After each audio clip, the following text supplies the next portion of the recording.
महाराष्ट्र झारखंड तक इस बार के चुनावी मुकाबले में जिस एक बयान की गूंज है तो वो है बटेंगे तो कटेंगे। यूपी के मुख्यमंत्री योगी आदित्यनाथ ने ये नारा दिया और अब पूरी चुनावी जंग पर इस एक बयान का असर देखा जा रहा है। आज 1 और 11 में बात होगी ऐसे ही बयानों पर मचे हुए घमासान के। पहले कुछ बयान, कुछ नारे, कुछ आप हमले देखिए जिसने 2 राज्यों के चुनाव और यूपी के उपचुनाव को झकझोर कर रख दिया। अलग अलग जातियों में टूटने से आप सोचिए कमजोर हो जाएंगे कि नहीं हो जाएंगे। एक है तो हमें एकजुट रहकर कांग्रेस के खतरनाक खेल को नाकाम करना है। मैं आपसे कहता हूं बंटिए मत, क्योंकि जब भी बटे थे तो कटे थे। एक है तो नेक है, एक है तो सेफ है, और बटे थे तो कटे थे। एक तरफ गेरुआ कपड़े डालते हो, दूसरों को उपदेश करते हो, बटेंगे तो कटेंगे बोलते हो। और ये क्यों डाले? अरे आपका काम तो है सबको जोड़ना, सबसे प्रेम से बात करना, सबको एक रखना। वो सब छोड़ के इन्होंने भारत जोड़ने के लिए, जैसा कि राहुल गांधी ने कन्याकुमारी से कश्मीर तक पैदल चला, आराम में बड़े बड़े गाड़ियां लेके घूम रहे और गरीबों की बात करते हैं और लोगों में विष भर रहे हैं। महाराष्ट्र से झारखंड तक वोटों के ध्रुवीकरण वाले बयानों की कैसी होड़ लगी है, इसकी बानगी इस रिपोर्ट के जरिए आपको दिखाते हैं, जिससे आपको जुबानी रस्साकशी का अंदाजा हो ही जाएगा।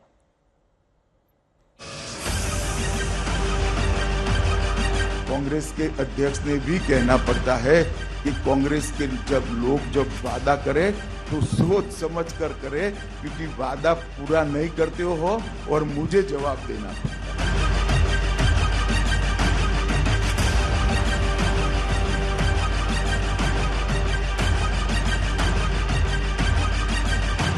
हमारी कॉपी करने वाले लोग हमको ये कहते हैं कि ये तो सभी लोग ये दिवालापन निकालने के लिए आज किए हैं।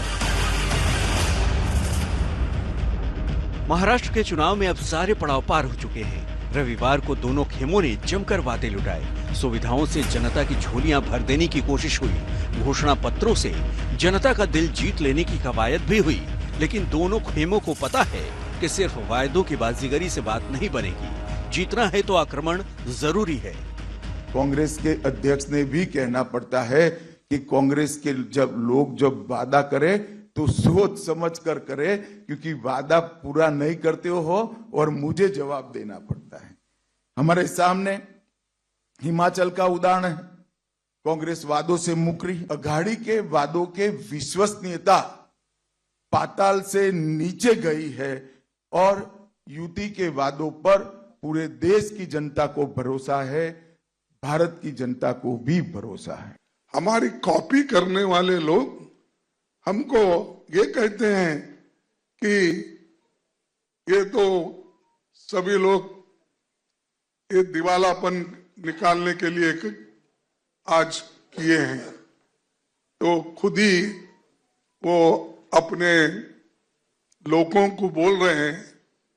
हर जहां बीजेपी के गवर्नमेंट है, 2-4 स्कीम्स वो खुद ही बोल रहे हैं, अनाउंस कर रहे हैं, और ये लोग हमको नाम रखते हैं कि ऐसे चीजें कर रहे हैं। ये तो एक वानगी है। 2 राज्य के चुनाव और यूपी के उपचुनाव में जुबानी तलखी दायरे तोड़ रही है। पहले योगी आए, बटेंगे तो कटेंगे पर बाउंसर मारकर निकल गए। अब विपक्ष की बारी है। भाजपा को लाइए, एक रहिए और नेक रहिए। जब भी जाति के नाम पर, क्षेत्र के नाम पर, भाषा के नाम पर बंटे हैं तो निर्ममता से कटे भी हैं।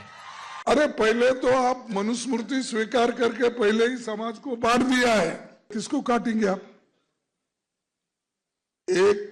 140 करोड़ जनता को काटेंगे। अरे अब तक तो हम एक रख के आए हैं, बटना नहीं, इसी के लिए इंदिरा गांधी जी ने अपनी कुर्बानी दी। ये देश बटना नहीं, इसी के लिए तो राजीव गांधी अपनी कुर्बानी दी।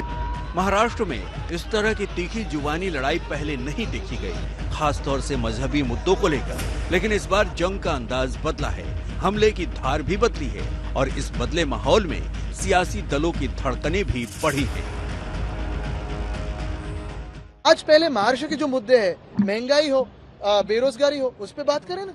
बीजेपी कभी चांद की कुछ बात करेगी, कभी मंगल की कुछ बात करेगी, ठीक है, ये सब तो करिए, लेकिन महाराष्ट्र की बात कीजिए। जो कहते हैं ना, कटेंगे तो बटेंगे, बटेंगे तो कटेंगे, यही बात भाजपा की है। बांटते हैं और खिस्सा काटते हैं हर एक का, और फिर लूटते हैं। ये वो मैं उसको सपोर्ट नहीं करता। मैंने बार बार आपको बताया, महाराष्ट्र में ये नहीं चलता, ये यूपी या झारखंड या और कहीं चलता होगा। अब ये लड़ाई इस हद तक आगे बढ़ चुकी है कि पीछे लौटना मुश्किल है। ये मोर्चा इतना मजबूत हो चुका है कि अब कदम वापसी का रास्ता ही नहीं, नतीजे क्या होंगे ये वक्त ही बताएगा। मुंबई से विद्या के साथ आज तक ब्यूरो। तो सीएम योगी का बयान और बयान चर्चाओं में बना हुआ है, लगातार वार पलटवार हो रहा है। मल्लिकार्जुन खड़गे ने कहा कि बटोगे तो कटोगे का जो नारा उछाल रहे हैं उत्तर प्रदेश के मुख्यमंत्री योगी आदित्यनाथ, उन्होंने उनके पहनावे पर सवाल उठा दिया। उन्होंने कहा कि अगर योगी को राजनीति करनी है तो गेरुआ वस्त्र उनको छोड़ देना चाहिए। कोशिश हो रही भारत छोड़ो, वो आए, कौन एक साधु के बेस में रहते हैं, लेकिन अच्छे पॉलिटिशियंस बन गए हैं, चीफ मिनिस्टर भी बने हैं, और उनका गेरुआ कपड़े पहनते हैं और सर पे बाल भी नहीं रखते। तो ऐसे एक नेता है जो बीजेपी ने पैदा किए। ठीक है कि हम मुझसे कोई, मैं ये कह रहा हूं उनको, बीजेपी को, या तो सफेद कपड़े डालो, या तो सन्यासी कपड़े डालते हो, गेरुआ डालते हो, पॉलिटिक्स से बाहर हो जाओ।